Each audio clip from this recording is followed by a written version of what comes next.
Before I went to Tanzania, I knew that I was going to an HIV/AIDS clinic, and I expected mostly to observe. Hopefully, I was hoping to get a bit of hands-on, but I expected mostly to observe to see what the situation was there, how nursing and nurses work in Tanzania, and hopefully from their input and guidance, interact with patients. Language was a barrier, so we really relied on the staff at the HIV/AIDS clinic that I visited to translate and also to help us sort of navigate the cultural expectations of healthcare providers there. So my expectations before I went to Tanzania were that I was going to be placed in a relatively low resource hospital setting without a lot of sort of modern day technology. Going to Tanzania as a first-year medical student meant applying a lot of the physical examination skills that you learn during your clinical skills block without sort of the benefit of the technology to back them up. So you really have to know what you're doing in terms of your physical examination.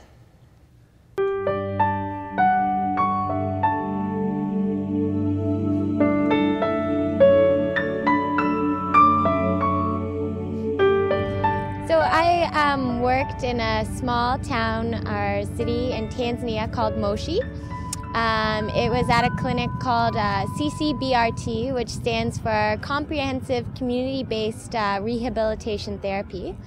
There were only about 2 occupational therapists and 1 physiotherapist, as well as a lot of community workers and rehabilitation therapists.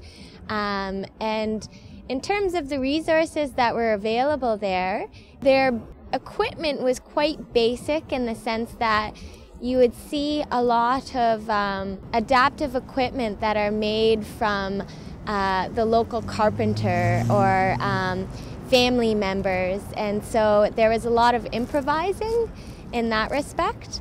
And so you had to be really incredibly creative when you were working with clients. So one thing that was really different was that the laboratory services were sometimes not even available. So actually 2 things really struck me. One was the laboratory services, and the other one was the access to medications. So with regards to the laboratory, oftentimes you just couldn't order a test because it wasn't available at any time at the lab, which would be something that we would typically kind of order here in Canada. But furthermore, it changed day to day what lab tests were available, and that wasn't always communicated with the people that were actually working on the wards. So if you had a patient that needed a certain test, you would order it, and then you would never get the result back because there wouldn't be the reagents or the personnel to actually have the test done on the laboratory side of things. So oftentimes you would be treating people based on your gestalt, based on your clinical judgment, as opposed to any kind of laboratory tests or x-rays or imaging that you would typically get here in Canada.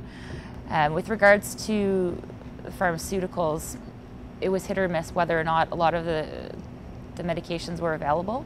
So every week the types of antibiotics, for example, would change, and you'd have to change the antibiotic regimen that various patients were on.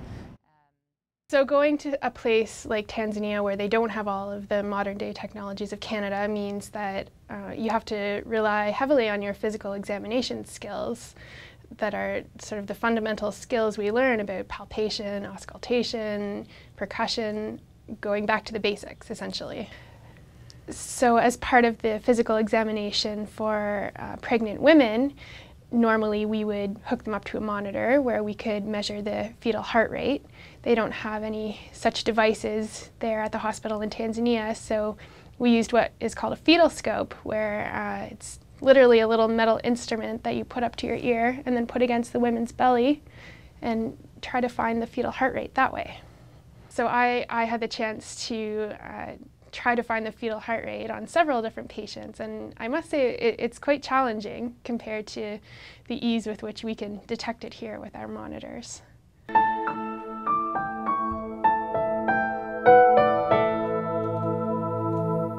I didn't expect to be a great help this time. I expected to sort of have my eyes opened. I was very mindful of being culturally appropriate and aware of what was appropriate for me to be doing as a visitor there, and not to go in with a list of things to fix. I don't think it's fair for us to sort of take what our system is here and try to apply it somewhere else without fully understanding the context of the place that we're going to visit. So I would say that's also sort of a nursing attribute. We talk a lot in nursing about the social determinants of health, and so in going there, I was really using my nursing skills to gain a better sense of the context in which healthcare is provided, rather than presuming or assuming that I knew already what would be best.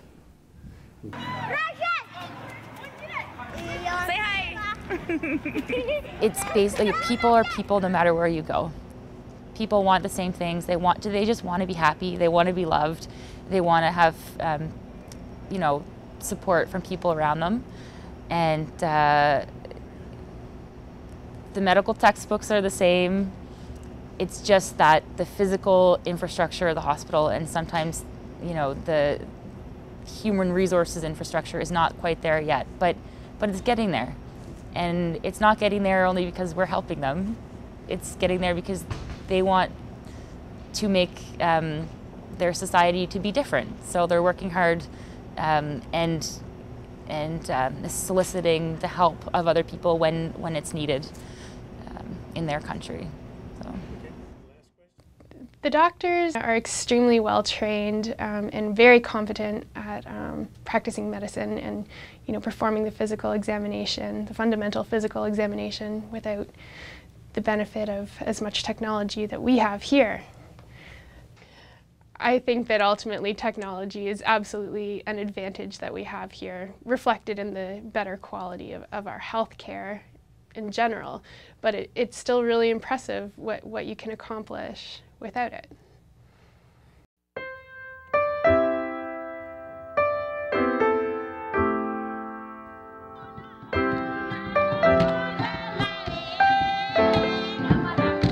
One big thing is to always keep an open mind, don't pass judgment, and always ask. If you're going to provide a medication, or if the child is on a medication, how and whether they are able to afford and keep getting that medication.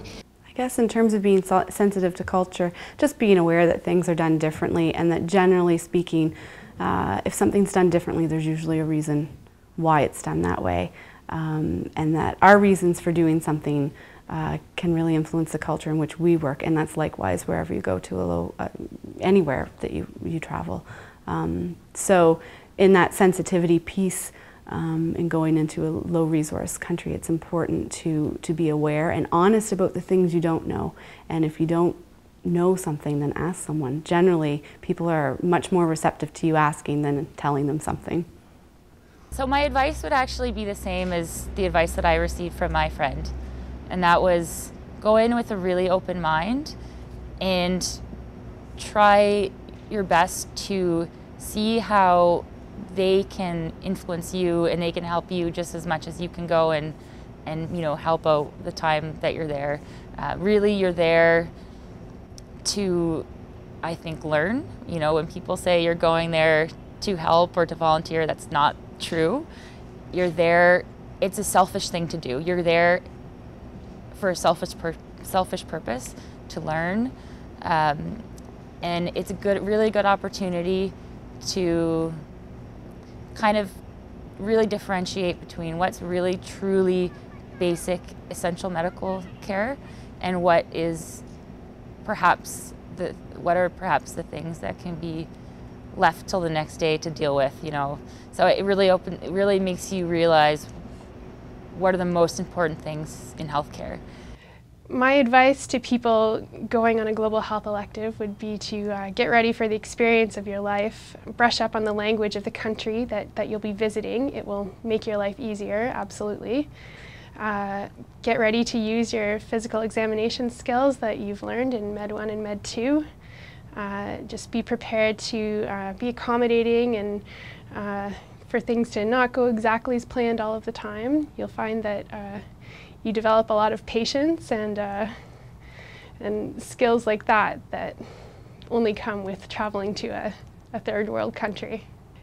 It was a really amazing experience for me, and I would love to do it again, and I hope to have the chance to do it again eventually as part of my practice as a physician, because going to another country and experiencing healthcare delivery in a completely different setting is just something that I think all healthcare professionals should have the chance to see and be a part of.